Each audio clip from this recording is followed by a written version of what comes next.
esten agindun baten zai dauden komandokideak. Edo bukle temporal batean murgilduta dauden preso baten senideak. Badago absurdutik Iban Zalduaren ipuin berri hauetan, agian bereziki Euskal Gatazka edo Lakosa, bere terminoetan, izpide hartzen duenean. Eta baita egunerokotasunetik hurbil dauden narrazioetan.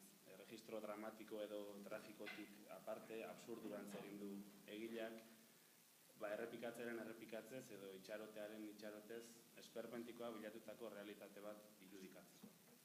Edo historiaren ari nagusiaren linealitatea apurtzen duten korapilo batzuk irudikatzeko. Denbora da, hiztegi honetako bigarren terminoa eta haren lehengusua espazioa. Inoiz ez izenburuak salatzen du, eta Amelia Berkinen azaleko argazkiak ondo baino hobeto irudikatzen du, denbora eta espazio propioak eratzen dituela Zalduak ipuin hauetan. Eta hori dute agian ipuin hauek ezaugarri komunetako bat. Edo bestela esan da, espazio denboren kontzepzio razionalean pitzadurak bilatzen ditu denbora guztian Zalduak.